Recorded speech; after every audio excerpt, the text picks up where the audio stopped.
بسم الله الرحمن الرحيم الحمد لله رب العالمين والصلاة والسلام على أشرف الأنبياء والمرسلين نبينا محمد وعلى آله وصحبه أجمعين أما بعد. Donc nous poursuivons notre lecture du commentaire et de l'explication des 40 hadiths de l'imam al-Hafid Abu Zakaria Yahya ibn Sharaf al-Nawawi al-Dimashqi al-Shafi'i rahmatullahi alayhi wa rahmatan wasi'a. Et nous sommes arrivés au 36e hadith, le hadith al-Sadis wa Thalathoun, Jawami' al-Khayr. Alors, nous avons vu pas mal de points lors de nos lectures précédentes. Et dans ce hadith, les machaïkhs, ils ont soulevé aussi un point qui est très important, c'est quoi donc? C'est l'entraide entre musulmans et aussi également l'aide d'Allah, tabaraka wa ta'ala. Et le lien, justement, la liaison qu'il y a entre les deux. Qu'est-ce que nous disent les machaïkhs? Ils nous disent que la société ne peut être normale et droite, forte et cohérente, que si elle se construit sur les bases de l'entraide et de la solidarité mutuelle. Chacun doit se mettre au service de l'autre en engageant sa propre personne, ses biens et son prestige de façon à ce que tous les gens se sentent comme un seul corps. C'est ce à quoi l'islam a appelé et c'est ce que le Coran a commandé. Quant à la sunna, elle en a fait la caractéristique de la communauté de foi, comme dans le verset aidez-vous les uns les autres à l'accomplissement du bien et de la piété. Quant au prophète sallallahu alayhi wa sallam, qu'est-ce qu'il nous dit? Il nous dit que le croyant, par rapport au croyant, est comme un édifice dont les éléments se soudent les uns aux autres. Fin du hadith. Par conséquent, puisque l'entraide a un grand effet sur la construction des sociétés et sur la vie des communautés et des individus, elle est de ce fait la meilleure œuvre auprès d'Allah tabaraka wa ta'ala, et un acte d'adoration qui entraîne la même récompense et la même rétribution que la prière, le jeûne, l'aumône, etc. Si ce n'est plus, le message d'Allah sallallahu alayhi wa sallam a dit aider un homme à enfourcher sa monture ou lui placer ses bagages sur celle-ci est une aumône, est une sadaqa. Rapporté par l'imam al-Bukhari et Muslim, rahmatullahi alayhima. Ces deux traditionnistes ont rapporté qu'Anas radhiyallahu anhu a dit nous étions en voyage avec le messager d'Allah sallallahu alayhi wa sallam. Certains d'entre nous ont jeûné, d'autres non. Ces derniers ont agi énergiquement et ont travaillé. Dans une version, il est dit et ils ont dressé les tentes et donné à boire aux chameaux montés. Quant aux jeûneurs, ils étaient faibles, ils n'avaient pas pu accomplir une partie des tâches. Le prophète sallallahu alayhi wa sallam a dit à cet effet aujourd'hui, ceux qui ont mangé ont emporté la récompense, ce qui veut dire que leur salaire était égal ou même supérieur aux jeûneurs, car ils ont aidé ces derniers à jeûner. Parmi la série de hadiths détachés, rapportés par Abu Daoud, rahimahullah ta'ala, on trouve le hadith suivant, transmis par Abu Qulaba, radhiyallahu anhu. Des gens parmi les compagnons du messager d'Allah, sallallahu alayhi wa sallam, de retour de voyage, louaient l'un d'eux et disaient du bien. Ils dirent, nous n'avons jamais vu quelqu'un comme lui. Il ne cessait de lire le Coran, et lorsqu'il se mettait en marche, et à chaque fois qu'on faisait halte, il priait. Le prophète sallallahu alayhi wa sallam leur demanda, mais qui se chargeait de sa monture et de sa subsistance? Jusqu'à demander, mais qui donnait du fourrage à son chameau ou à sa monture? Ils répondirent, bah nous. Le prophète sallallahu alayhi wa sallam leur dit alors, vous êtes tous meilleurs que lui. Fin du hadith. Qu'est-ce que cela veut dire? Ce qui veut dire que le salaire de l'aide qu'ils lui auront apporté est égal et même supérieur à celui de sa récitation du Coran et de ses prières. Allahu Akbar. L'imam al-Tabarani, rahimahullah ta'ala, a rapporté d'après Omar, radhiyallahu anhu, que le prophète sallallahu alayhi wa sallam a dit la meilleure des œuvres consiste à susciter la joie chez le croyant, comme couvrir sa partie intime, on lui procure des vêtements, apaiser sa faim ou satisfaire son besoin. Il ne fait aucun doute que le meilleur fruit que le musulman puisse cueillir, il ne fait aucun doute que le meilleur fruit que le musulman puisse cueillir de l'aide qu'il apporte à son frère, c'est l'assistance et le secours d'Allah tabaraka wa ta'ala. Car dans le hadith, qu'est-ce qu'il nous dit le prophète sallallahu alayhi wa sallam? Allah ne cesse d'être aux côtés de son serviteur tant que son serviteur est aux côtés de son frère. Et d'ailleurs, comment peut-il en être autrement puisque l'homme n'a de force et de puissance que par Allah tabaraka wa ta'ala? C'est lui qui fait véritablement mouvoir cet univers. C'est lui qui donne et retire, assure la santé et suscite la maladie. De lui proviennent la faiblesse et la force, la richesse et la pauvreté. Il tient dans sa main les cœurs des hommes et les oriente comme il veut. Il inspire aux gens de voler à l'aide de la personne qui aide autrui et de chercher à lui rendre service, à satisfaire ses besoins et à prendre soin de ses affaires. Le mérite n'en revient en vérité qu'à lui, subhanahu wa ta'ala. Mais il a mis les gens les uns au service des autres et leur a attribué l'acte accompli pour les en récompenser par bonté de sa part. Comme dans le verset, tout ce dont vous jouissez comme bienfait provient d'Allah, tabaraka wa ta'ala. Wa ma bikum min ni'matin fa min Allah. Tout bienfait qu'on a dans cette balance bas monde, toute ni'ma, elle vient d'Allah, tabaraka wa ta'ala. 16e point, le bon modèle.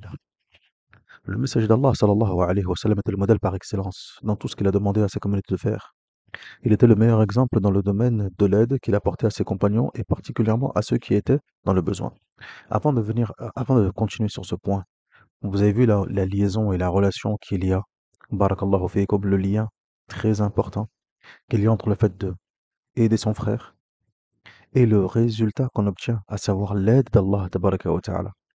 Wa inna Allah fi auni abdihi ma kana al-abd fi auni akhihi. Car certes Allah azza wa jal aide son serviteur tant que ce dernier aide son frère. Donc en vrai, en réalité, ya ikhwan, en réalité, quand on prend du recul et qu'on observe bien en vrai, subhanallah, en réalité, la personne, elle agit pour lui-même. C'est ça le véritable égoïsme pur. Mais c'est un égoïsme, barakallahu fiikum, qui n'est pas malsain. Car en réalité, tu agis pour que toi, tu obtiennes des hasanats, pour que toi, tu obtiennes du khair, pour que toi, tu obtiennes l'aide, pour que toi, Allah tabaraka wa ta'ala, te vienne en aide. Tu vas invoquer pour ton frère, pour que les malaïkas ils disent Amin, et à toi aussi la même chose. Ça, c'est de l'égoïsme qui est louable. طيب. Donc ne pas se faire ruser par shaytan, tamam barakallahu fiikum, car lui, il sait qu'en réalité, la personne qui pense véritablement à lui-même, طيب, qui veut véritablement le bien pour lui-même, il va agir de cette façon-là. Et le résultat, il n'y a que lui qui l'obtient et qui le récolte. Mais lui, shaytan, barakallahu fiikum, tamam, il va tout faire pour t'éviter cela. Et il va te faire croire que, en n'agissant pas ainsi, tu te fais du bien. C'est mieux pour toi. Préserve ton argent, préserve ton temps, préserve tes biens, c'est mieux, tu en as besoin, etc. Alors qu'en réalité, si tu en as vraiment besoin, eh ben donne. Si tu veux qu'Allah t'enrichisse et te donne, il faut que tu donnes. Si tu veux qu'Allah t'aide, il faut que tu aides. Si tu veux qu'Allah te nourrisse, il faut que tu nourrisses. وهكذا. Subhanallah. طيب. Le message d'Allah sallallahu alayhi wa sallam était le modèle par excellence dans tout ce qu'il a demandé à sa communauté de faire. Il était le meilleur exemple dans le domaine de l'aide qu'il apportait à ses compagnons et particulièrement à ceux qui étaient dans le besoin. L'imam Ahmed rahimahullah ta'ala a rapporté que la fille de Khabbab ibn al-Arat radallahu anhu a dit Khabbab partit en expédition. Le prophète sallallahu alayhi wa sallam prenait constamment soin de nous. Il allait jusqu'à traire une chèvre qui était à nous et à nous apporter le lait dans une grande écuelle, à nous qui se remplissait jusqu'à déborder. Lorsque Khabbab revint de son expédition, il la traite et elle a recommencé à donner la quantité de lait qu'elle donnait avant, c'est-à-dire avant le départ de Khabbab. C'est pour dire la baraka qu'il y avait lorsque c'était le prophète sallallahu alayhi wa sallam qui s'en occupait. Hein. Elle donnait énormément de lait. Subhanallah. Les compagnons du messager d'Allah sallallahu alayhi wa sallam ont été des élèves avisés et de bons disciples. Ils se sont conformés fidèlement à son modèle et ont suivi sa voie. Ceux qui les ont suivis avec excellence ont fait de même. C'est pourquoi Allah leur accorda son agrément et qu'ils lui ont accordé de leur. Ainsi, Abu Bakr as-Siddiq radallahu anhu, avait pour habitude de traire les brebis des femmes du quartier dont les hommes étaient absents. Lorsqu'il devint calife, une fille dit Maintenant, il ne va plus les traire. Lorsqu'il apprit, lorsqu'il a appris cette information, qu'une femme a dit ça, il dit Mais si, et j'espère que ma nouvelle fonction ne va pas m'empêcher de faire ce que je faisais avant. Omar ibn al-Khattab, radallahu anhu, quant à lui, prenait soin des veuves. Chaque nuit, il leur apportait de l'eau. Une nuit, Talha ibn Ubaydillah, radallahu anhu, le vit entrer dans la maison d'une femme. Le lendemain, il entra dans cette même demeure et y trouva une vieille femme aveugle et paralysée. Il lui demanda Que vient faire cet homme, Omar, chez vous? Et là, la vieille femme, elle dit Celui-là, bah, depuis tel et tel jour, il prend soin de moi. Il m'apporte ce qui m'est utile et éloigne de moi ce qui est nuisible. Talha dit alors Que ta mère te perde, ô Talha. Recherches-tu les défauts de Omar? Allahu Akbar.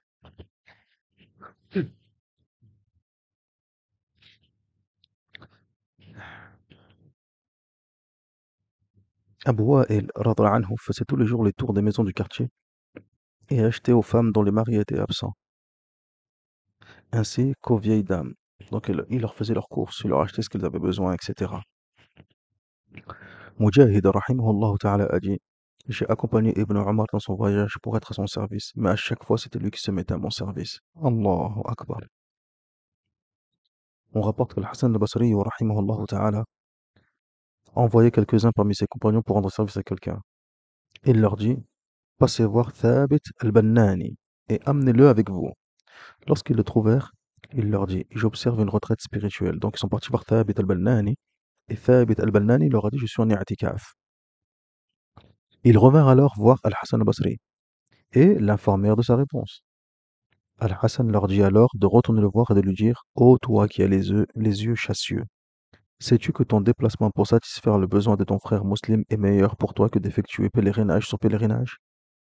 Ayant su cela, il interrompit son i'tikaf et les accompagna. 17e point. Intercédez et vous en serez récompensé. L'entraide ne se limite pas à apporter une assistance matérielle dans un travail ou autre chose. Elle s'élargit à l'aide financière pour dissiper une situation affligeante et mettre dans l'aisance une personne qui se trouve dans la gêne. Elle comprend aussi le soutien moral, comme le fait d'user de son prestige auprès d'un gouverneur ou autre pour satisfaire le besoin de son frère. L'imam al-Bukhari, rahimahullah ta'ala, a rapporté qu'Abu Moussa al-Ash'ari radhiyallahu anhu a dit: Lorsqu'un solliciteur venait voir le messager d'Allah sallallahu alayhi wa sallam ou qu'on lui demandait de satisfaire un besoin, il disait: Intercédez et vous en serez récompensé. Allah décide ce qu'il veut par la bouche de son prophète. Cela veut dire que lorsque celui qui est dans le besoin m'expose son besoin, intercédez en sa faveur auprès de moi, car si vous le faites, vous en serez récompensé, que votre intercession aboutisse ou non. Et Allah décide par la bouche de son prophète ce qu'il veut des causes obligatoires de la satisfaction ou non du besoin, car tout est tributaire de l'arrêt et du destin d'Allah tabaraka wa ta'ala. Al-Hafidh Ibn Hajar al-Asqalani rahimahullah ta'ala a dit dans son ouvrage Fath al-Bari: Il y a dans le hadith une incitation à faire le bien en accomplissant des œuvres, mais aussi en recourant à tous les moyens et en intercédant auprès de la personne haut placée pour dissiper une situation affligeante ou aider un faible. Car les gens n'ont pas tous la possibilité de voir le gouverneur ou de lui éclaircir ce qu'ils veulent pour qu'ils connaissent leur situation exacte. C'est pourquoi le message d'Allah sallallahu alayhi wa sallam ne refusait pas qu'on vienne le voir lorsqu'on avait besoin de lui. Pour résumer, l'intercession est autorisée tant qu'il ne s'agit pas de la transgression des limites d'Allah tabaraka wa ta'ala. Donc ça, c'est un point qui est très important, ya ikhwan. 18e point, le chemin du paradis. L'islam est, auprès d'Allah tabaraka wa ta'ala, la voie du salut. Il ne se conçoit pas sans la science, car c'est par elle seule que l'on parvient à la connaissance d'Allah tabaraka wa ta'ala. En effet, celui qui s'engage sur cette route sans en dévier atteint le but souhaité. Dès lors, il n'est pas étonnant que le message d'Allah sallallahu alayhi wa sallam ait fait de la recherche de la science le chemin sûr vers le paradis, et montré que tout chemin parcouru par le musulman à la recherche de la science lui ouvre une voie qui conduit au paradis. Celui qui parcourt un chemin à la recherche de quelque savoir, Allah lui facilite un chemin vers le paradis. C'est ça le hadith. Ces propos sont confirmés par la première révélation coranique qui ordonne de rechercher la science et de recourir à ses moyens, attire l'attention sur le bienfait, la noblesse de la science et sur son importance pour qui veut connaître la grandeur du Créateur et saisir les secrets de la création, et fait des illusions à des vérités scientifiques établies. Quand le fameux verset Iqra, lis, au nom de ton Seigneur qui a créé. Il a créé l'homme à partir d'une adhérence. Lis est ton Seigneur le très généreux qui a enseigné par la plume a enseigné à l'homme ce qu'il ne savait pas. Tous ces versets tournent autour d'un point, al-ilm. Donc les premiers versets, barakallahu fikum, qui ont été révélés, incitent l'homme à quoi donc? À la recherche du savoir, au mérite du ilm, les mérites du savoir, la quête de la science, l'importance de celle-ci, cette science qui nous fait sortir des ténèbres vers la lumière. 19e point, la place de la science en islam. Attendu qu'elle est la voie du paradis, la science occupe en islam une haute position et les savants, eux, occupent un rang auprès d'Allah tabaraka wa ta'ala, proche de celui occupé par les prophètes. Comme dans le verset, Allah élèvera de plusieurs degrés ceux d'entre vous qui auront cru et qui auront reçu le savoir. De son côté, le prophète sallallahu alayhi wa sallam a dit selon l'imam at-Tirmidhi rahimahullah ta'ala et d'autres traditionnistes, les prophètes ne laissent en héritage ni dirham, ni dinar, ils ne laissent en héritage que la science. Celui qui la reçoit recueillera un grand bonheur. فمن أخذه فقد أخذ بحظ وافر. هذا هو الحديث. Il reçoit un grand bonheur, un bien, barakallahu fikum, qui ne, qui ne diminue jamais. حظ وافر. 20e point. Règles relatives à la recherche de la science en islam. En islam, rechercher la science est une obligation qui peut être individuelle ou collective. Petit a. Fardu ayn, l'obligation individuelle. Elle comprend ce que tout musulman est tenu de savoir pour que sa foi soit saine, son culte valable et son rapport à autrui correct et conforme à la législation d'Allah tabaraka wa ta'ala. C'est ce que Allah tabaraka wa ta'ala ordonne à ses serviteurs. Comme dans le verset Fa'alam annahu la ilaha illallah. Sache donc en vérité, il n'y a point de divinité digne d'adoration si ce n'est Allah. Et c'est ce que le prophète sallallahu alayhi wa sallam dit dans le hadith rapporté par Ibn Majah, Talab al-ilm faridatun ala kulli muslim. Rechercher la science est une obligation pour tout musulman. Petit b, l'obligation collective, fardu kifaya. Elle englobe ce que les musulmans, dans leur ensemble, se doivent d'acquérir. Si une partie d'entre eux s'y adonne, les autres en sont dispensés. Par contre, si aucun d'eux n'assume cette recherche, ils en supportent tous le péché.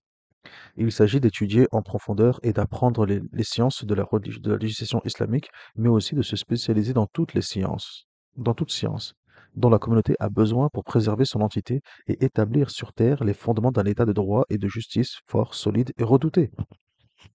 Comme dans le verset, il n'était nullement demandé aux croyants de courir tous ensemble à la bataille. N'eût-il pas été préférable qu'un groupe de chacune de leurs tribus se mobilisât pour acquérir la maîtrise des choses de la religion et pour avertir les leurs s'ils retournent à eux? Peut-être craindront-ils ainsi. Donc il n'est pas nécessaire forcément que tout le monde parte, mais il faut au moins qu'il y ait un petit groupe, une jama'a. وما كان للمؤمنين لينفروا كافة فلولا نفر من كل فرقة طائفة ليتفقهوا في الدين. Ne serait-ce qu'un petit groupe.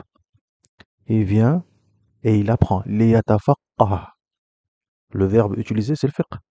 ليتفقهوا في الدين. Et ensuite, une fois qu'ils reviennent à leur peuple, ils leur enseignent. وهكذا. Donc sont assimilées par analogie à l'instruction de la religion toutes les sciences dont la communauté a besoin. Donc bien sûr, en premier lieu, alors ça c'est très très très important, ya ikhwan. Très très très important. ما من نص في الكتاب أو في السنة إذا ذكر في الكتاب أو في السنة العلم فالمقصود هو العلم الشرعي. هذا هو المقصود. تمام. N'importe quel verset, n'importe quel hadith dans lequel il est mentionné le ilm, ici le sens c'est l'ilm al-shar'i. Ça c'est le sens premier, barakallahu fikum. لكن par analogie, كذلك أيضا, par analogie, طيب, rentre aussi également, peut rentrer aussi également toutes les sciences utiles dont la communauté a besoin. طيب يا إخوان, هذا هو. Mais ça c'est secondaire. طيب, parce que parfois tu as des personnes, ils vont parler de la chimie, ils vont parler de la physique, etc. إلى آخره, et ils vont te dire voilà, apprendre c'est important, طلب العلم فرض على كل مسلم, etc. إلى آخره. لكن ici dans tous ces versets-là, dans tous ces hadiths, ce qui est voulu c'est العلم الشرعي وليس الكيمياء والفيزياء. طيب يا إخوان, et non pas la chimie, la physique, etc. إلى آخره. تمام. أيوة. Mais ce que la communauté peut avoir besoin, ça peut rentrer aussi également dedans. طيب يا إخوان, هذا مهم جدا. جيد. C'est pour ça que le shir, qu'est-ce qu'il dit? Sont assimilés par analogie à l'instruction dans la religion toutes les sciences dont la communauté a besoin. Cette instruction et cette spécialisation dans la religion sont recommandées à tout musulman en application du verset وَقُلْ وَرَبِّ زِدْنِي عِلْمًا. Dis Seigneur, donne-moi encore plus de savoir. Ou encore dans le hadith du prophète sallallahu alayhi wa sallam, celui à qui Allah veut du bien, il le rend versé dans les sciences de la religion. ومن يريد الله به خيرا يفقهه في الدين. هذا حديث معروف، حديث معاوية ابن أبي سفيان عند البخاري ومسلم. 21e point. La science est une lumière et les savants sont des foyers de lumière qui guident vers le droit chemin. Nous avons vu que le seul chemin, que le seul moyen de connaître Allah, tabaraka wa ta'ala, d'accéder à son agrément et de gagner sa proximité le jour de la résurrection était la science. En effet, la science est la lumière avec laquelle Allah a envoyé ses messagers et a descendu ses livres. Et c'est grâce à elle qu'on se guide dans les ténèbres de l'ignorance et s'affranchit du doute, des équivoques et des fausses idées. Comme dans le verset, ô gens du livre, voilà que vous est venu, voilà que vous est venu notre messager, vous révélant. Naam. Là, aujourd'hui, voilà que vous est venu notre messager, vous révélant beaucoup de ce que vous cachiez du livre et en taisant beaucoup par complaisance. Voilà que vous est venu d'Allah, tabaraka wa ta'ala, une lumière et un livre évident. Grâce à ce livre, Allah guide sur les voies du salut ceux qui ont poursuivi sa satisfaction suprême, ceux qui ont poursuivi sa satisfaction suprême, les sort avec sa permission des ténèbres à la lumière. Donc, ce livre-là, Allah Azza wa Jal, par ce livre, il guide sur les voies du salut et il les sort avec sa permission des ténèbres à la lumière et les dirige vers un chemin rectiligne. Sourate 5, versets 15 et 16. Il dit encore, le verset suivant, ceux qui ont cru en lui, qui l'ont protégé, qui l'ont soutenu, qui ont suivi la lumière qui a été descendue avec lui, ceux-là sont ceux qui ont récolté le succès. Sourate 7, verset 157. Quant à ceux qui héritent la science des prophètes, ce sont les savants qui mettent en application ce qu'ils savent et qui sont sincères. Le prophète sallallahu alayhi wa sallam a dit, selon l'imam at-Tirmidhi et d'autres traditionnistes, les prophètes ne laissent en héritage ni dirham ni dinar. Ils ne laissent en héritage que la science. Subhanallah. Fin du hadith. Donc, ce sont eux les signes indicateurs de la vérité et les foyers de lumière qui guident la communauté sur les chemins de la vie. Ils servent de bon exemple à la communauté qui les suit dans les instants difficiles et les crises qu'elle traverse. Ils lui frayent le chemin du bonheur et du succès et lui apprennent le sens de la fierté, de la dignité et de la gloire. Le prophète sallallahu alayhi wa sallam dit d'après Ahmed dans son Mousnad, l'image des savants sur terre est comme celle des étoiles dans le ciel. Elles guident dans les ténèbres de la terre et de la mer, et lorsqu'elles s'éteignent, les guides ne tardent pas à s'égarer. Fin du hadith.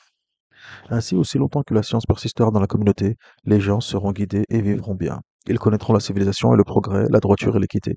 Or, la science ne se maintient qu'avec la présence des savants.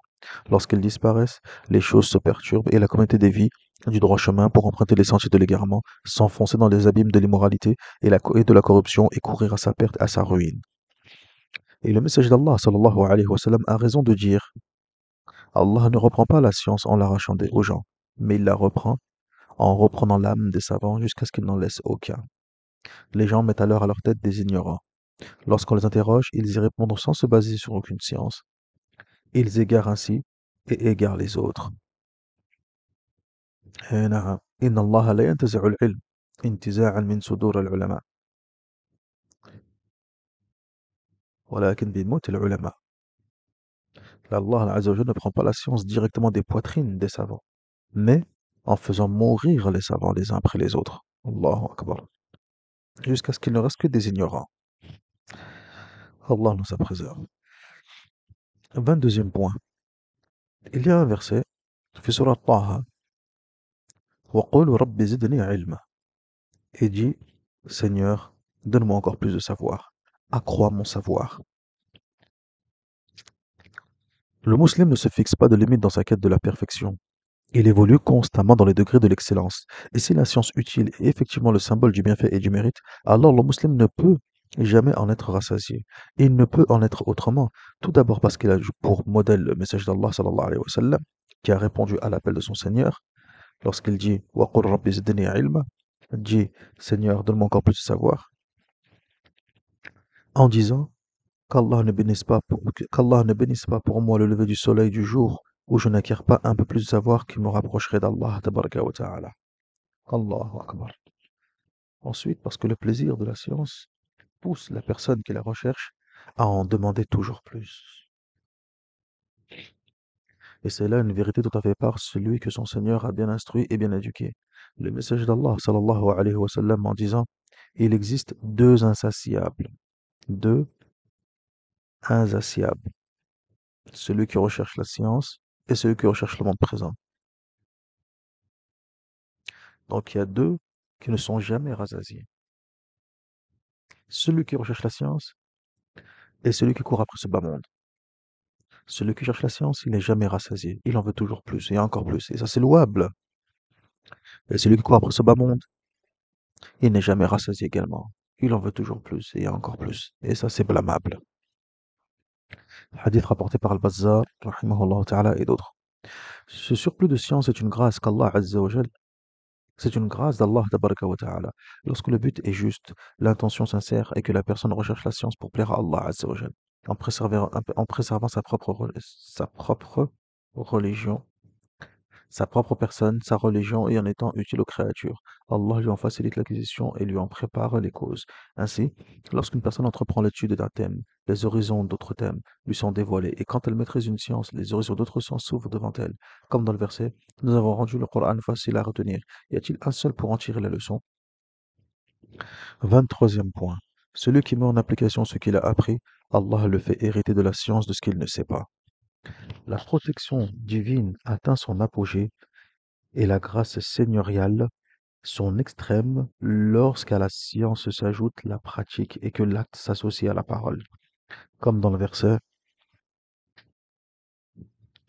craignez Allah, Allah vous instruit, et Allah connaît parfaitement toutes choses.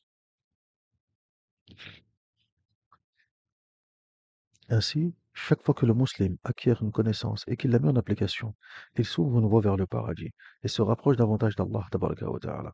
En outre, sa proximité d'Allah Azza wa Jal accroît sa réussite dans la recherche de la science et lui permet d'en acquérir davantage. Si ce surplus de science est mis en pratique, le musulman voit augmenter sa guidance et sa piété. C'est ainsi que les savants qui mettent en pratique ce qu'ils savent progressent dans les degrés de la bienfaisance et de la science jusqu'à avoir la guidance complète et gagner un séjour de vérité auprès du souverain omnipotent. Comme dans le verset, Allah guide encore plus ceux qui se sont mis sur sa voie, et les choses durables et bonnes sont auprès de ton Seigneur une bien meilleure récompense et un bien meilleur lieu de retour. Ceux qui se mirent sur la bonne voie, il les y guida encore plus et leur apporta leur piété. Donc les deux versets, le premier les tire de Sourate 19, verset 76, et le second, Sourate 47, verset 17. 24e point. La mise en garde contre l'abandon de la mise en pratique de ce que l'on sait. Nous avons vu que les savants sont les foyers de lumière qui guident la communauté et que s'ils viennent à disparaître, elle s'égare du droit chemin. Ce qui est encore plus grave, c'est quand ces mêmes savants dévient de la voie d'Allah tabaraka wa ta'ala et de son messager. Lorsque ces mêmes savants dévient de la voie que Allah Azza wa Jal et son envoyé sallallahu alayhi wa sallam leur ont ordonné de suivre et ne mettent pas en pratique la science qu'ils ont héritée du prophète sallallahu alayhi wa sallam et que leurs actes contredisent leurs paroles. Ils servent alors de mauvais exemples à la communauté dans la désobéissance à Allah tabaraka wa ta'ala, dans l'accomplissement du blâmable et dans la renonciation au convenable.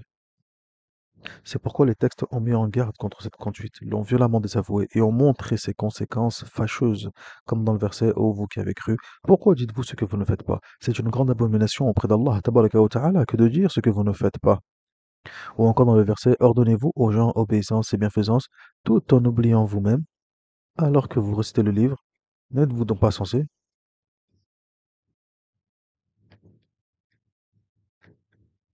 Eh naam, subhanallah.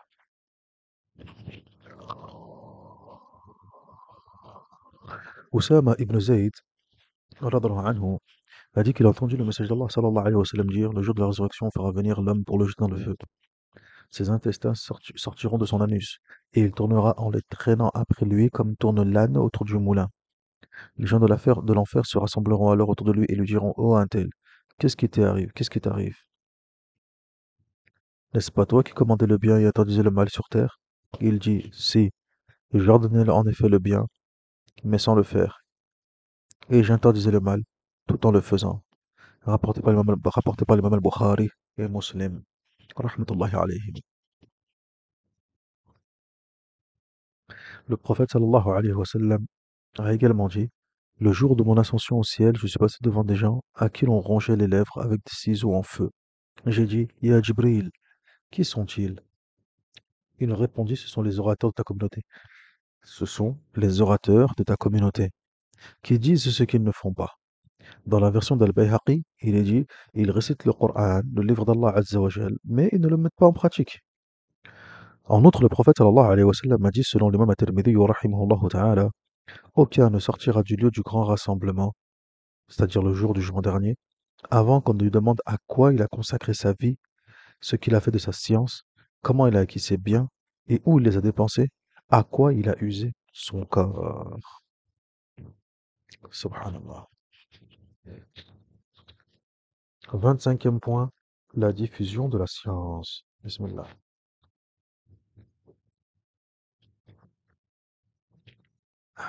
Alhamdulillah. L'islam a encouragé l'apprentissage et l'enseignement de la science. Comme dans le verset, n'a-t-il pas été préférable qu'un groupe de chacune de leurs tribus se mobilisât pour acquérir la maîtrise des choses, de la religion et pour avertir les leurs s'ils retournent à eux? Et Surat Tawbah, numéro 9, verset 122.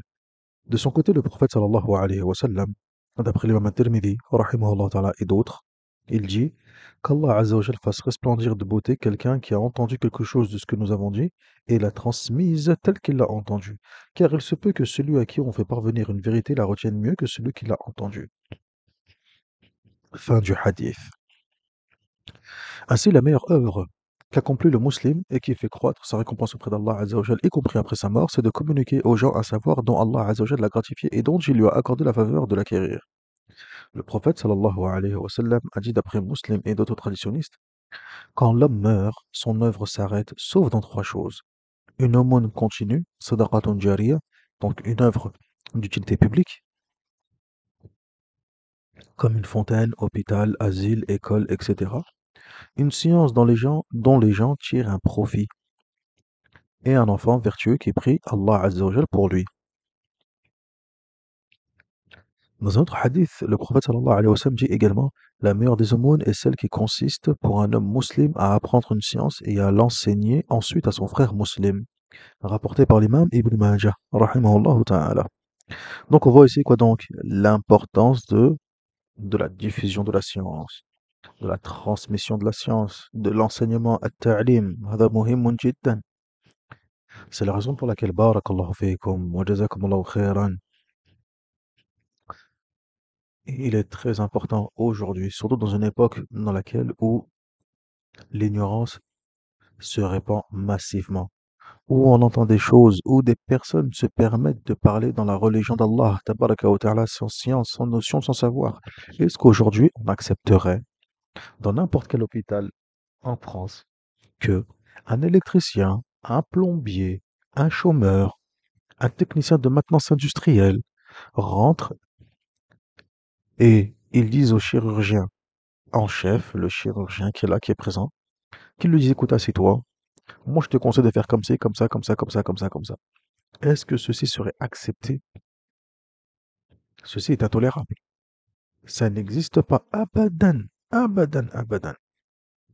Alors pourquoi aujourd'hui, dans cette religion qui est encore beaucoup plus importante que tout ce que nous venons de citer ici, subhanallah, aujourd'hui, n'importe qui se permet de pouvoir dire tout et n'importe quoi. Donc, il est très important, barakallahu fikum, chacun d'entre vous, vous êtes ambassadeur de ce savoir. Dès lors que vous avez appris une science qui est utile, barakallahu fikum, c'est aussi également de votre devoir de, de diffuser, de transmettre, Inch'Allah, tabaraka wa ta'ala.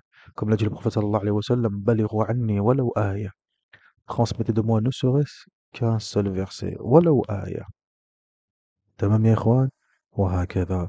Donc tout ce que vous faites à l'instant T, Safinatun Najah, Al-Arba'un An-Nawawiyya, Al-Muqaddimatul Hadramiyya, etc. ila akhiri. Et alhamdulillah, vous avez compris les masail, vous avez compris les points, vous avez compris les thèmes, vous avez compris les sujets. Tamam? طيب. Alors, ne soyez pas radin dans la transmission du savoir. Ne soyez pas quoi donc? Ne soyez pas radin dans la transmission du savoir, dans la transmission de ce que vous avez appris. طيب. Aïwa, diffusez cela. Que cela soit, Inch'Allah, tabaraka wa ta'ala, pour vous, une œuvre continue, une sadaqa jariyah, ilmun yuntafa'u bih. Dans le hadith, il dit quoi donc? Que les œuvres s'arrêtent, sauf trois choses, sadaqatun jariyah, ilmun yuntafa'u bih. Une science dont les gens en tirent profit. Voyez, donc la personne à qui tu auras transmis, qui lui-même va transmettre, qui lui-même va transmettre, qui lui-même va transmettre, ça encore, ce sera toujours pour toi, même après ta mort. Barakallahu fiikum, des hasanat qui s'ajouteront à ta balance. 26e point, la sincérité dans la recherche de la science et la renonciation à en faire un objet de vantardise et de rivalité. L'étudiant et le savant doivent être sincères, le premier dans sa recherche de la science et le second dans l'usage qu'il fait de son savoir. Ils ne doivent avoir d'autre finalité. Ils ne doivent avoir d'autre finalité que la préservation de leur religion et la diffusion de ce qu'ils savent auprès des gens pour les en faire profiter. L'apprentissage de la science et son enseignement ne doivent pas servir de tremplin pour parvenir à une fonction, acquérir des biens ou une renommée, ou pour que les gens disent que l'on est savant, ou pour s'élever au-dessus des créatures d'Allah tabaraka wa ta'ala, ou encore pour polémiquer et rivaliser avec ses compagnons. Tout cela est blâmable, rend vaines les œuvres et attire la malédiction d'Allah tabaraka wa ta'ala. Qu'Allah nous préserve de tous ces maux. Ça, ce sont des maladies du cœur. Qu'Allah nous en préserve, ikhwan. Qu'Allah nous en préserve. Wallah al-musta'an. L'imam Abu Daoud, rahimahullah ta'ala, et d'autres traditionnistes rapportent qu'Abu Huraira, radra anhu, a dit, le message d'Allah sallallahu alayhi wa sallam a dit, celui qui a appris un savoir à travers lequel on recherche le visage d'Allah tabaraka wa ta'ala, mais qui ne l'a appris que pour atteindre l'un des buts de ce bas monde, ne sentira pas le parfum du paradis le jour de la résurrection. Ya salam. Par ailleurs, Al-Imam At-Tirmidhi, rahimahullah ta'ala, et d'autres traditionnistes rapportent que Ka'b ibn Malik radha anhu a dit, j'ai entendu le message d'Allah sallallahu alayhi wa sallam dire, celui qui recherche la science pour rivaliser avec les savants, ou pour polémiquer avec le pervers, ou encore pour détourner vers lui les gens, celui-là, Allah le fera entrer en enfer. Enfin, le message d'Allah sallallahu alayhi wa sallam a dit, la première personne contre qui un jugement sera prononcé au jour de la résurrection sera un homme qui a étudié les sciences religieuses, les a enseignées et avait l'habitude de réciter le Coran. Lorsqu'il sera ramené, Allah Azza wa Jal lui fera connaître ses faveurs, et il les reconnaîtra. Et il dira, donc Allah l'interrogera, qu'en as-tu fait? Et il répondra, j'ai étudié les sciences religieuses, je les ai enseignées et j'ai récité le Coran pour te plaire. Allah lui dira, kadhabta, tu mens. Tu as récité le Coran uniquement pour qu'on dise que tu es un récitant. Et c'est effectivement ce qu'on a dit. Alors il sera ordonné qu'il soit tiré, face contre terre, jusqu'au feu de l'enfer. Rapporté par l'imam, Muslim et autres. 27e point. Je ne sais pas. La parole je ne sais pas équivaut à la moitié de la science. Parmi les signes de sincérité dans la quête de la science et dans son enseignement, il y a celui de ne pas avoir honte de dire la adri, je ne sais pas. À propos de ce que l'on ignore, en effet, souvent les savants à qui étaient posées plusieurs questions répondaient à quelques-unes d'elles d'après ce qu'ils savaient, et à la plupart, je ne sais pas, au point qu'on a dit je ne sais pas est la moitié de la science. Cette réponse étant un signe que celui qui la disait avait une science certaine et ne parlait que de ce qu'il savait. Le messager d'Allah sallallahu alayhi wa sallam lui-même, et malgré sa haute position, répondit à la question de l'ange Jibril alayhi salam sur l'heure. Il répondit, l'interrogé n'en sait pas plus que celui qui l'interroge. Et il n'y a pas de honte en cela. Comme dans le verset, vous n'avez reçu de la science que fort peu de choses. وَمَا أُوتِيتُم مِّنَ الْعِلْمِ إِلَّا قَلِيلًا. وَمَا أُوتِيتُم مِّنَ الْعِلْمِ إِلَّا قَلِيلًا. Et vous n'avez reçu de la science qu'une infime partie, que peu de choses. Donc il n'y a pas de mal à dire quoi donc? Je ne sais pas. Tamam. Comme disaient les anciens parmi les salafs, Man qala la a'lam, 'allamahu Allahu ma lam ya'lam. Celui qui dit je ne sais pas, Allah lui enseignera ce qu'il ne sait pas. Tout simplement. Barakallahu fiik. Les anciens, ils disaient, celui qui répond à toutes les questions, c'est un fou. Celui qui répond à toutes les questions ne répond à toutes les questions qu'un fou. Ne répond à toutes les questions qu'un fou. C'est un majnoun. Subhanallah. C'est qui cherche la colère d'Allah Azza wa Jal. Parce que forcément, il va être amené à dire ce qu'il ne sait pas. Wallahu musta'an. 28e point. De quelques règles de politesse que l'étudiant doit observer. L'étudiant doit entre autres aller à la rencontre des savants, leur tenir compagnie, même lorsqu'ils voyagent, ceci afin d'être à leur service et pour apprendre d'eux, à la fois, la science et les règles de politesse, al-adab. Allah, relatant le récit de Moussa alayhi salam et de l'Khidr, fait dire au premier, s'adressant au second, donc Moussa qui s'adresse à l'Khidr, puis-je te suivre, fait surat al-Kahf, puis-je te suivre, à condition que tu m'apprennes quelque sagesse de ce qu'on t'a appris. Allahu Akbar. Vous avez vu? Donc Moussa, alayhi salam, il a demandé à suivre Al-Khidr pour apprendre de lui et pour apprendre aussi également. Quoi donc? Adab ar-rushd, mimma ulimta rushda. Hein. Quelques sagesses, quelques bienséances, adab, hikam.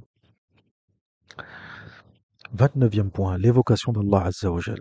L'évocation d'Allah tabaraka wa ta'ala est une des plus hautes pratiques cultuelles. Allah dans le verset, qu'est-ce qu'on trouve? Récite et suis ce qui t'a été révélé du livre. Fais correctement la prière, car la prière détourne des actes immoraux et désavouables. Et l'évocation d'Allah est bien plus grande encore. Allah sait ce que vous faites. Donc, fait surat 29, verset 45. Donc, en effet, l'évocation d'Allah tabaraka wa ta'ala engage l'homme à se conformer à sa loi dans toutes ses affaires et lui rappelle qu'Allah Azza wa Jal l'observe, le poussant ainsi à s'observer lui-même. Il réforme alors son comportement et ses relations avec Allah et avec les créatures deviennent bonnes. C'est pourquoi il a été ordonné aux musulmans d'évoquer Allah à chaque instant et en toutes circonstances. Comme dans le verset, ô vous qui croyez, évoquez Allah d'une façon abondante, proclamez sa gloire et sa pureté de bonheur et à la tombée de la nuit. Ou encore le verset, une fois que vous avez accompli la prière, évoquez le nom d'Allah tabaraka wa ta'ala par la pensée et par la parole, que vous soyez debout, assis ou étendu sur le côté. 30e point. Le livre d'Allah est le meilleur rappel. La meilleure façon d'évoquer Allah tabaraka wa ta'ala est de réciter sa parole révélée à son élu Muhammad sallallahu alayhi wa sallam, car elle comporte l'évocation d'Allah azza wa jal, mais également l'énonciation de sa législation. C'est-à-dire que le musulman doit observer ou éviter ce dernier, euh, c'est-à-dire ce que le musulman doit observer ou éviter. Ce dernier épuise ainsi la ligne de conduite qui est à même de le mener au succès et au bonheur s'il s'y conforme. Comme dans le verset, nous t'avons fait descendre le livre de rappel afin que tu exposes aux gens ce qui leur a été descendu. Peut-être alors méditeront-ils. Ou encore le verset suivant, ce n'est qu'un livre de rappel et une lecture bien claire. Ou encore, voici un rappel et les gens pieux auront un bon lieu de retour. Ou alors, nous avons rendu le Coran facile à retenir, y a-t-il un seul pour en tirer la leçon? 31e point. Peupler les mosquées. Les meilleurs lieux pour évoquer Allah tabaraka wa ta'ala, réciter le Coran et apprendre la science religieuse sont les mosquées, Buyut Allah, les maisons d'Allah azza wa jal. Mais peupler les mosquées, au vrai sens du terme, ne peut se faire qu'en y enseignant, en y apprenant la science religieuse et en y évoquant Allah tabaraka wa ta'ala. Ceci en plus des actes cultuels qu'on y fait comme la prière, la retraite spirituelle, etc. En effet, il y a le verset dans des maisons, c'est-à-dire les mosquées, dans des maisons où Allah a donné la permission d'élever et d'y évoquer son nom par la pensée et par la parole. Il répète sans cesse l'affirmation de sa gloire et de sa pureté, au lever du jour et à son coucher. Des hommes que ni commerce ni vente n'empêchent, par distraction, de penser à Allah tabaraka wa ta'ala, d'accomplir scrupuleusement la prière et de faire la zakat. C'est qu'ils craignent un jour où les cœurs et les regards se tournent et se retournent en tous sens, afin que Allah Azza wa Jal les récompense selon le meilleur qu'ils ont fait et qu'il ajoute encore plus de sa générosité. Allah donne ses biens sans compter à qui il veut. Alors le meilleur endroit pour apprendre, bien évidemment, ici, ici les mashayikh, ils font allusion à un passage dans le hadith qui est très important, dans lequel on va évoquer comme un point aussi également. Quel est ce passage? C'est quand le prophète sallallahu alayhi wa sallam il dit que وما اجتمع قوم في بيت من بيوت الله يتلون كتاب الله ويتدارسونه فيما بينهم إلا نزلت عليهم السكينة. طيب أيوة. Donc dans ce verset, dans ce hadith, pardon,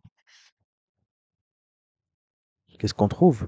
Toutes les fois que des gens se réunissent dans l'une des maisons d'Allah Azza wa Jal pour réciter le livre d'Allah Tabaraka wa Ta'ala et pour l'étudier ensemble, la sérénité divine descend aussitôt sur eux, la miséricorde les voile, etc. Est-ce que ça veut dire, barakallahu fiikum, que ceux qui font cela dans leur demeure, chez eux, en famille, entre eux, ou bien qui font de la façon dont nous le faisons, par exemple, nous-mêmes, ensemble, à distance, chacun chez soi. Parce que oui, étudier le livre d'Allah Azza wa Jal, Ça peut être le Coran, l'apprendre, tafsir, le mémoriser, etc. Mais aussi également tout ce qui en découle comme sharia, fiqh, etc., hadith, ila akhirih. Ça rentre dedans. Car tout ceci ont comme source principale le livre d'Allah Azza wa Jal. Tout ceci provient du livre d'Allah Tabaraka wa Ta'ala. طيب يا إخوان. Jamil. Est-ce que cela rentre dedans? Ou bien c'est exclusivement restreint à ceux qui sont dans les mosquées? Ça, c'est une question que j'ai posée moi-même personnellement à un des mashayikh. Et j'ai posé cette question personnellement, voyez, en lui demandant si nous rentrions dans le hadith, nous aussi également. Et il a répondu que, bien évidemment, le meilleur endroit pour étudier, bien évidemment, c'est dans les maisons d'Allah tabaraka wa ta'ala. Voyez, c'est ce qui est le plus logique et c'est ce qui est mentionné dans le hadith, mais sans même que cela soit mentionné dans le hadith, c'est ce qui est le plus évident. Voyez bien, ikhwan, il n'y a pas meilleur lieu que la maison d'Allah tabaraka wa ta'ala. Comme dans le hadith du prophète sallallahu alayhi wa sallam, les meilleurs endroits sont les maisons d'Allah azza wa jal. Et les pires endroits, ce sont les marchés, al-aswaq. طيب, cela dit, cependant,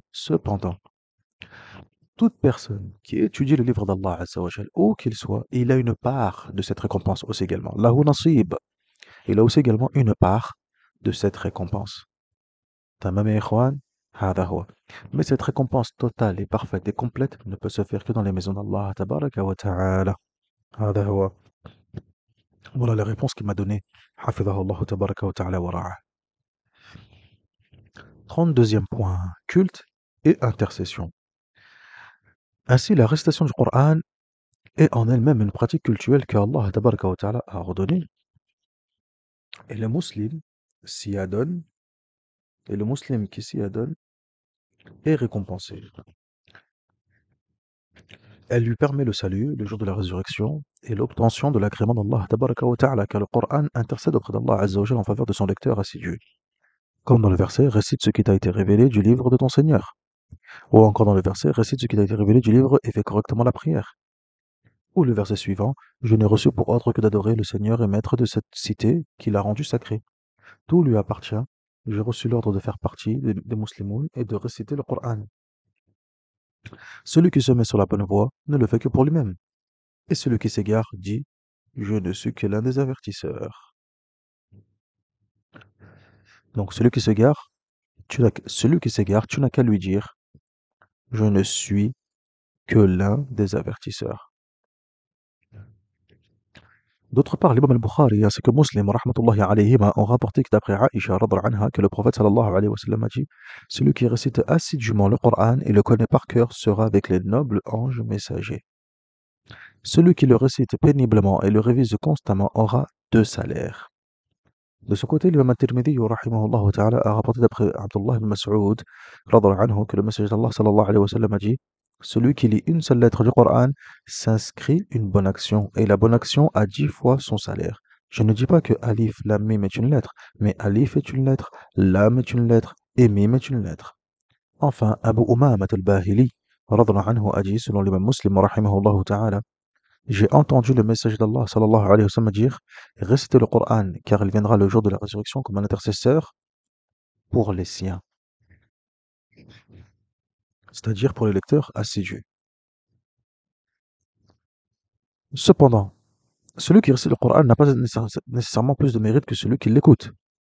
Bien mieux, l'écouter et lui prêter l'oreille entraîne le pardon d'Allah tabaraka wa ta'ala et sa miséricorde.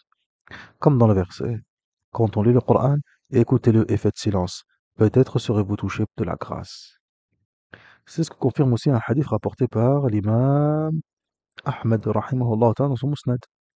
Celui qui écoute un verset du livre d'Allah s'inscrit une double bonne action. Celui qui le récite lui sera une lumière le jour de la résurrection. Fin du hadith. C'est pourquoi le prophète sallallahu alayhi wa sallam aimait écouter le Coran de la bouche de ses compagnons. L'imam al-Bukhari ainsi que Muslim, rahmatullah alayhima, ont rapporté, d'après Abdullah ibn Mas'ud, que le prophète sallallahu alayhi wa sallam a dit, lis pour moi le Coran. Abdullah ibn Mas'ud lui dit, oh message d'Allah, alayka unzil. Est-ce que je lis pour toi le Coran alors que c'est sur toi qu'il est descendu? Alayka unzil. Et là, le prophète sallallahu alayhi wa sallam lui a répondu, j'aime l'entendre de la bouche d'un autre. أحب أن أسمعه من غيري. Subhanallah. Et là, Abdullah ibn Mas'ud dit, je lui ai lu le chapitre An-Nisa, la sourate 4, jusqu'à ce que je suis arrivé au verset Qu'en serait-il lorsque nous ferons venir un témoin de chaque communauté et que nous te ferons venir comme témoin contre ceux-là? Et là, le prophète sallallahu alayhi wa sallam lui dira Hasbuk, arrête-toi là. Et Abdullah ibn Mas'ud, il a dit Je me suis retourné vers lui et je vis ses yeux débordés de larmes. Et le verset en question, c'est le verset 41. 33e point lumière sur lumière. La récompense est plus grande et le mérite plus important si, à la lecture et à l'écoute du Coran se joignent la compréhension, la méditation et le recueillement. Une lumière s'ajoute alors à une autre, et une action noble et généreuse s'additionne à une autre. Cela est alors le signe de la sagesse et le symbole de l'éminence auprès d'Allah, tabaraka wa ta'ala. Comme dans le verset, un livre béni que nous t'avons fait descendre, afin qu'ils méditent sur ces versets et que se rappellent ceux qui ont un cerveau. C'est ce qu'a confirmé le prophète sallallahu alayhi wa sallam dans un hadith. Toutes les fois que des gens se réunissent dans l'une des maisons d'Allah, tabaraka wa ta'ala, pour réciter le livre d'Allah, etc.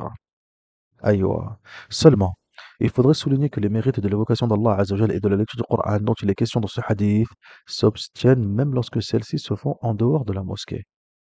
Toutefois, il est préférable d'évoquer Allah tabaraka wa ta'ala dans les mosquées, ainsi on les peuplera et s'éloignera de tout ce qui pourrait détourner de l'évocation d'Allah tabaraka wa ta'ala et perturber l'esprit. En outre, les mosquées sont préservées contre les impuretés, aussi bien matérielles que morales. Donc là, ici, le cheikh, il a précisé un point que nous avons précisé tout à l'heure, à savoir l'obtention de cette récompense, même si on n'est pas forcément à la mosquée. Oui.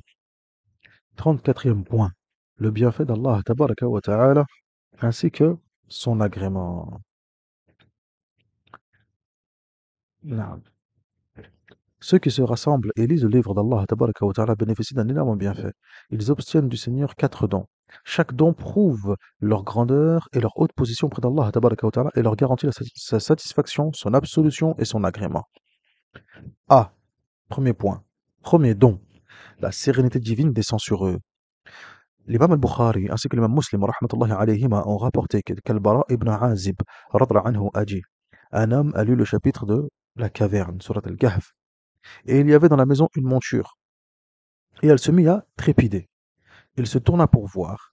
Il vit un brouillard ou un nuage qui l'avait enveloppé. Il raconta la chose au prophète sallallahu alayhi wa sallam qui lui dit Lis, ô un tel, Iqra, lis. C'était une sérénité sakina descendue sur toi parce que tu lis resté le Coran. C'est grâce à cette sérénité que le cœur se rassure, l'âme s'apaise, la poitrine s'épanouit et que l'esprit et les idées se stabilisent. Ceci est confirmé par le verset Ceux qui ont cru et dont les cœurs se rassurent à l'évocation d'Allah. Des points à l'évocation d'Allah que les cœurs se rassurent. Malheur donc à ceux qui ont les cœurs vides et qui ont négligé l'évocation d'Allah tabaraka wa ta'ala. Ils vivent dans l'abomination, l'affliction et la perdition en ce bas monde et dans la vie dernière. Ils connaîtront la ruine et séjourneront en enfer. Comme dans le verset, celui qui aura détourné le dos à mon rappel et se sera refusé de m'évoquer par la pensée et par la parole, celui-là aura une vie pleine d'amertume et de gêne. Et nous le ferons venir, c'est-à-dire ressusciter, aveugle au rassemblement du jour de la résurrection. Ou encore, malheur à ceux dont les cœurs se durcissent à l'évocation d'Allah, ceux-là sont dans un égarement manifeste. Et oui, et on se rappelle le hadith du prophète sallallahu alayhi wa sallam, مثل الذي يذكر ربه والذي لا يذكر ربه كمثل الحي والميت. Celui qui invoque son Seigneur et celui qui n'invoque pas son Seigneur, ils sont semblables à quoi donc? Aux vivants et aux morts. Le vivant, c'est celui qui invoque Allah Azza wa Jal. Le mort, c'est celui qui n'invoque pas Allah tabaraka wa ta'ala. Celui qui n'invoque pas Allah tabaraka wa ta'ala, il est comme quoi donc? C'est comme s'il était mort. C'est comme s'il était mort. De la parole du prophète sallallahu alayhi wa sallam. طيب يا إخوان وهكذا. B. La miséricorde les couvre. L'imam al-Hakim, rahmatullah alayhi rahmatan wasi'a, a rapporté d'après Salman al-Farisi, radhiyallahu anhu, qu'il se trouvait au milieu d'un groupe qui invoquait Allah tabaraka wa ta'ala. Le messager d'Allah sallallahu alayhi wa sallam passa devant eux et leur dit Qu'étiez-vous en train de dire Car j'ai vu la miséricorde descendre sur vous et j'ai voulu alors m'associer à vous. Allahu Akbar. Cette miséricorde est la chose la plus grande et la meilleure que le croyant puisse obtenir comme couronnement de ses efforts dans ce bas monde. En effet, on a le verset dit, c'est par un effet de la générosité d'Allah tabaraka wa ta'ala, et de sa miséricorde. Voilà de quoi ils devraient se réjouir, car c'est bien mieux que tout ce qu'ils accumulent. Subhanallah. Aïwa. Heureux donc sont ceux que la miséricorde approche. Leur lecture et leur étude du livre d'Allah tabaraka wa ta'ala sont un signe qu'ils comptent au nombre des bienfaisants. Comme dans le verset, la miséricorde d'Allah est proche des gens de bien. Cette lecture et cette étude annoncent en outre qu'ils font partie des croyants sincères et des pieux rapprochés d'Allah tabaraka wa ta'ala qui ne seront point atteints par le châtiment d'Allah azza wa jal. Comme dans le verset, et il dit, mon supplice, j'en atteins qui je veux, et ma miséricorde a la contenance de toutes choses. Je la prescrirai à ceux qui me craignent pieusement, qui font la zakah, et ceux qui croient en nos signes. Petit c. Troisième don. Les anges les couvrent de leurs ailes. L'imam al-Bukhari ainsi que Muslim, rahmatullahi alayhima, ont rapporté que Usayd ibn Hudayr radra anhu, a dit que, tandis qu'il lisait la nuit le chapitre de la vache, Surat al-Baqarah, son cheval qui était attaché à côté de lui se mit à tournoyer. Chaque fois qu'Usayd interrompait sa lecture, la bête se calmait. Aussitôt qu'il reprenait la récitation, sa monture se remettait à tourner sur elle-même. Son fils Yahya se trouvait près de lui. Et il cessa sa lecture, car il craignit que le cheval fasse du mal, barakallahu fikum, à sa progéniture. Le lendemain, il parla de l'événement au prophète sallallahu alayhi wa sallam, qui lui dit alors, Iqra ya ibn Hudayr, lis, ô ibn Hudayr, lis. Et là, le compagnon lui répond en disant, mais j'avais peur, ya Rasulallah, que le cheval fasse du mal à Yahya, car il était tout près de lui.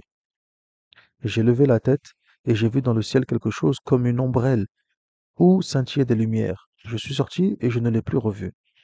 Le prophète sallallahu alayhi wa sallam a dit, sais-tu ce que c'est? Et là, le compagnon de répondre, bah non. Il dit, ce sont les anges qui se sont rapprochés lorsqu'ils ont entendu ta voix. Si tu avais continué à lire jusqu'au matin, ils seraient restés et ne seraient pas dérobés au regard des gens. Et ne se seraient pas dérobés au regard des gens. Allahu Akbar. C'est-à-dire que les gens les auraient vus dans leur forme originelle. Ainsi, plus les gens sont nombreux à lire ensemble le Coran, plus les anges sont nombreux jusqu'à les entourer de toutes parts. Cette descente des anges et leur présence autour de ces lecteurs qui étudient le Coran signifie que ces derniers sont en sécurité et en paix, et ils sont protégés de tout mal et préservés de tout ce qu'ils n'aiment pas. Comme dans le verset, il, c'est-à-dire l'homme, a des anges qui se succèdent devant et derrière lui, lui assurant sa sauvegarde par ordre d'Allah tabaraka wa ta'ala. Le meilleur fruit de cette bonne et généreuse action est peut-être que les anges soient des émissaires entre ces serviteurs du miséricordieux et leur Créateur. Ils lui rapportent ce que font les croyants en matière d'évocation et d'étude du Coran et lui font part de leurs désirs, des délices et de l'agrément d'Allah Azza wa Jal et leur crainte de sa malédiction et de son châtiment. Ceci leur attire le pardon d'Allah tabaraka wa ta'ala et leur ouvre les portes du succès et du salut. L'imam al-Bukhari ainsi que l'imam Muslim rahmatullahi alayhima ont rapporté ce hadith transmis par Abu Huraira radhiyallahu anhu. Allah a des anges hors rang qui circulent cherchant les assemblées où les gens évoquent le nom d'Allah Azza wa Jal. Ils s'asseyent avec eux, les entourant de leurs ailes, jusqu'à emplir l'espace entre eux et le ciel le plus bas. Lorsque l'assemblée se sépare, les anges montent vers le ciel. Alors Allah Azza wa Jal leur demande, bien qu'ils sachent mieux qu'eux, bien évidemment, mais il leur dit, d'où venez-vous? Ils répondent, nous venons de chez de chez des serviteurs à toi sur la terre. Ils chantaient ta pureté et ta grandeur. Ils t'exaltaient, ils te louaient et te glorifiaient. Allah leur demande, est-ce qu'ils m'ont jamais vu? Ils répondent, non, par Allah, ils ne t'ont jamais vu.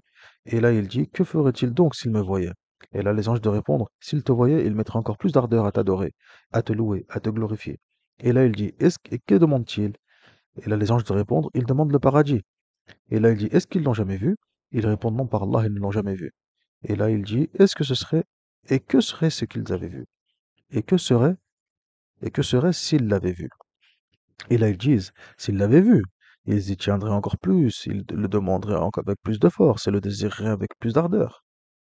Et là, il dit, contre quoi demandent-ils ma protection? Ils disent, contre l'enfer. Et là, Allah, il dit, l'ont-ils jamais vu? Les anges de répondre, non, par Allah, ils ne l'ont jamais vu.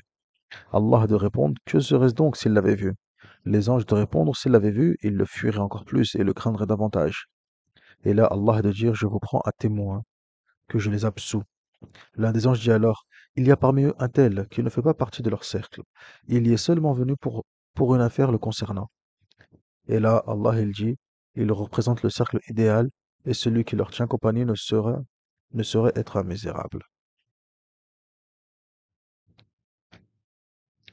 طيب نكتفي بهذا وما سأغتلا إن شاء الله تبارك وتعالى بارك الله فيكم.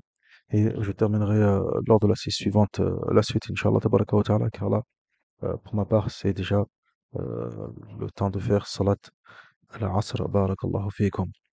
Et malheureusement, je sais pas, j'espère que le son il sera clair.